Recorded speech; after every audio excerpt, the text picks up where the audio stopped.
Bismillahirrahmanirrahim. Assalamualaikum warahmatullahi wabarakatuh.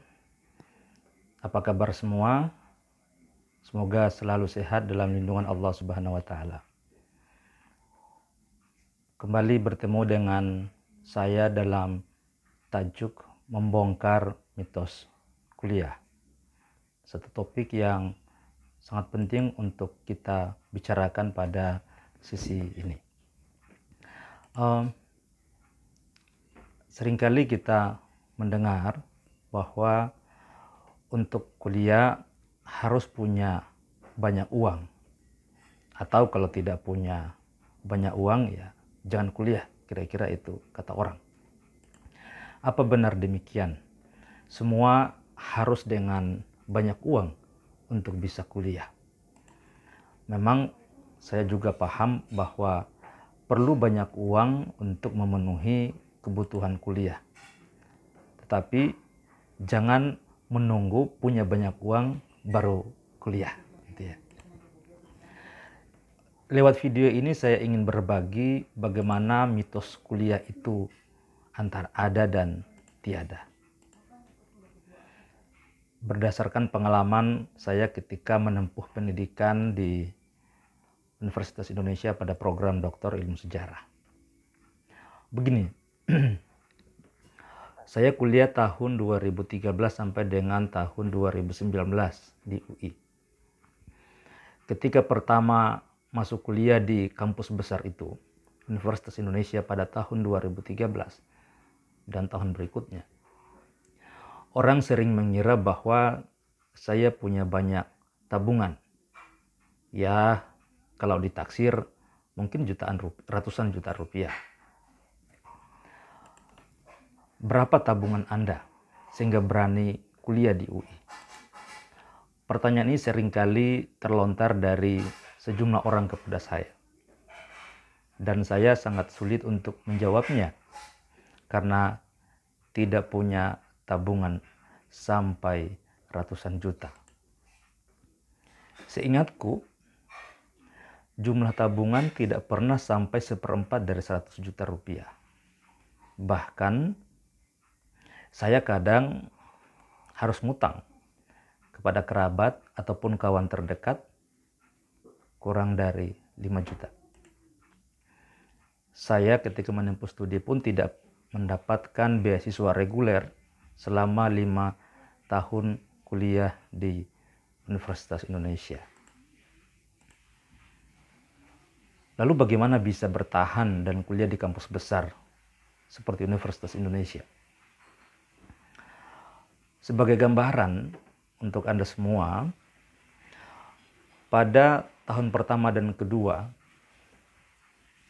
hampir setiap bulan saya pulang pergi dengan pesawat ke Jakarta, Depok, dari Makassar.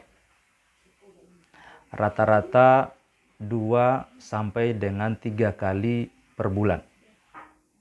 Dengan harga tiket pesawat pada masa itu antara 2 sampai dengan 3 juta rupiah pulang pergi pada saat kondisi normal. Dan pada akhir tahun atau awal tahun, Desember ataupun Januari, harga tiket bisa mencapai 4 juta pulang pergi. Tentunya sebagai mahasiswa dengan kemampuan pas-pasan kuliah di universitas besar itu, saya berupaya untuk mencari tiket dengan harga yang paling murah. Saya bersyukur punya langganan travel, Mekarjaya, punya Pak Kadek, dan saya selalu pesan tiket yang termurah. Ya, itu satu risiko dari sebuah pilihan yang tidak dapat saya hindarkan. Tetapi keterbatasan itu tidak sampai membatasi atau mengurungkan niat saya untuk tetap melanjutkan studi di Universitas Indonesia. Hari demi hari saya lewati, berbagai situasi pun saya lalui. Tidak jarang bila kuliah batal atau pindah waktunya karena alasan tertentu, baik oleh situasi akademik di kampus maupun karena faktor pribadi saya harus meninggalkan Bandara Sultan Hasanuddin Makassar dan kembali ke rumah. Dengan konsekuensi, tiket yang sudah saya beli untuk pulang pergi hangus karena sudah check-in. Dan juga pada saat itu, tahun pertama kedua, saya belum tahu cara untuk menyampaikan pengaduan jika reschedule penerbangan. Itulah situasi keadaan yang saya hadapi pada masa itu. Kuliah sambil kerja. Saya bekerja sebagai koordinator wilayah program Keluarga Harapan dari Kementerian Sosial di Provinsi Sulawesi Selatan sejak tahun 2010 di Makassar. Dan saya menempuh studi di Universitas Indonesia di Depok, Jawa Barat. Anda tentu bisa membayangkan bagaimana saya harus bisa mengatur waktu antara Depok dan Makassar. Saya sering terbang dengan pesawat pertama dari Makassar ke Jakarta dan kembali lagi dengan pesawat terakhir dari Jakarta ke Makassar dan tiba pada subuh hari berikutnya. Kadang orang tidak mengetahui, tidak mengira bahwa saya sedang menempuh studi di Depok. Ritme itu segar berubah atau disesuaikan. Tadi pada situasi normal. Tapi bila tiba-tiba ada tugas PKH, seperti kunjungan kerja pejabat pusat ke Sulawesi Selatan, maka saya harus segera kembali dari Jakarta ke Makassar. Sering kali saya alami ketika kuliah sedang berlangsung mendapat SMS atau WhatsApp bahwa akan ada kunjungan ke Makassar atau ke Sulawesi Selatan, maka konsekuensinya setelah kuliah dari ruang kelas, saya tidak kembali ke kos tetapi langsung menuju ke bandara untuk terbang ke Makassar mempersiapkan kegiatan kantor yang saya jalankan. Itu suasana kuliah di tahun pertama dan tahun kedua. Pada tahun ketiga, setelah selesai seminar proposal pada bulan Mei tahun 2015, saya lebih banyak berada di Makassar daripada di Depok. Paling 1 kali dalam 2 bulan saya ke Depok ya, untuk bimbingan, bahkan kadang lebih dari 2 bulan. Itu menyebabkan promotor saya kadang menghubungi saya mengenai kegiatan bimbingan di Depok. Tapi meskipun saya sudah jarang ke Depok, tetap saja melanjutkan kos pada kamar yang telah saya sewa di Kukusan yang harus dibayar setiap bulan selama kurang lebih 5 tahun saya kuliah. Meskipun kalau dihitung-hitung sebetulnya saya lebih banyak waktu di Makassar daripada di Depok. Dan saya berupaya untuk selalu membayar biaya kos itu tepat waktu, baik secara langsung ataupun melalui perantaraan kawan saya, Rahman juga namanya, dengan transfer untuk kemudian dibayar kepada ibu kos. Kebetulan kawan saya ini memang menetap di Depok selama masa kuliah. Lalu masuk pada tahun keempat dan kelima, 2 tahun terakhir sebelum saya menyelesaikan studi. Karena proses bimbingan sudah semakin intensif, maka ritme kunjungan ke Depok pun semakin meningkat. Hampir 1 kali sebulan saya ke Depok untuk bimbingan dengan promotor dan juga kopromotor. Dan saya bisa berada di sana antara 3 sampai dengan 5 hari, lalu kembali lagi ke Makassar. Lebih sering saya berada di sana antara 1 sampai 2 hari. Sesudah bimbingan, saya kembali ke Makassar. Kadang setelah bimbingan, promotor saya menelpon atau mengirim pesan untuk bertemu lagi pasca bimbingan. Tapi saya bilang, mohon maaf Prof, sekarang saya di bandara untuk pulang ke Makassar. Bulan depan baru saya ke Depok lagi setelah sepakat jadwal bimbingan dengan promotor. Promotor yang saya maksud adalah Profesor Dr. Susanto Zuhdi, guru besar sejarah di Universitas Indonesia.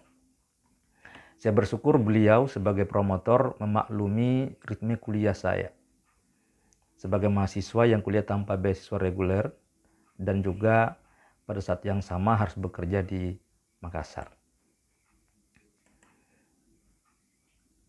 Kondisi itu tidak membuat saya kemudian menempuh studi secara biasa-biasa saja.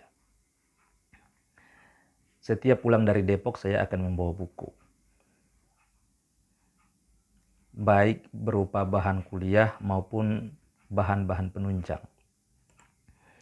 Anak saya yang pertama, Azkia, sering bilang begini, Bapak ini bawa buku terus kalau dari Depok. Paling kalau pertanyaan itu disampaikan saya akan jawab, ya karena Bapak anak sekolah gitu kan. Ini bisa saya lakukan. Mengapa setiap kali pulang harus membawa buku? Ya memang sudah menjadi kebiasaan saya ketika di Depok. Apalagi kalau punya kesempatan dan punya duit ke toko buku Gramedia Depok atau toko buku kecil di kampus milik Cak Tarno, saya akan membeli minimal 1 buku dalam setiap kali kunjungan. Dan juga di depan kampus UI ada lorong-lorong dan di sana tersedia banyak buku. Di sana pun seringkali sebelum melewati kawasan itu saya berupaya untuk melihat-lihat beberapa buku dan jika cocok saya akan membeli buku itu. Belum lagi banyak sekali kopian buku yang saya peroleh dari perpustakaan Universitas Indonesia. Jadi ada banyak buku-buku yang bagus yang langka yang tidak lagi saya temukan aslinya di pasaran maupun di Makassar, maka saya akan meminjamnya dan lalu kemudian memfotokopinya. Selanjutnya kembali ke Makassar. Itulah sebabnya setiap pulang dari Depok saya selalu membawa buku. Nah, kalau dihitung-hitung secara matematika, pengeluaran studi saya itu lebih besar, lebih banyak dibandingkan dengan honor ataupun gaji yang saya peroleh sebagai koordinator wilayah PKH Kementerian Sosial Republik Indonesia di Sulawesi Selatan. Kalau kita hitung-hitung, tapi saya tidak ingin berhitung-hitung soal urusan studi seperti itu. Apa artinya? Saya mencoba memaknai bahwa itulah kemudahan dari Allah Subhanahu wa taala kepada saya pada saat menempuh studi. Setelah tamat studi doktoral di Universitas Indonesia, maka saya semakin yakin bahwa kuliah harus punya banyak uang adalah mitos. Betapa tidak apa yang saya sampaikan tadi seringkali kalau saya pikir-pikir tidak masuk akal. Sulit dihitung secara matematik. Masih banyak lagi cerita-cerita lain yang berkaitan dengan bahwa kuliah harus punya banyak uang. Itu adalah mitos. Tunggu kembali cerita saya di edisi berikutnya. Terima kasih Anda telah bersedia dan meluangkan waktu untuk mengikuti setitik pengalaman kehidupan akademik ini. Semoga bermanfaat. Saya yakin Anda punya pengalaman yang menarik. Kini waktunya berbagi cerita agar memberi inspirasi kepada sesama anak bangsa yang kita cintai ini. Sampai jumpa pada seri berikutnya. Assalamualaikum warahmatullahi wabarakatuh.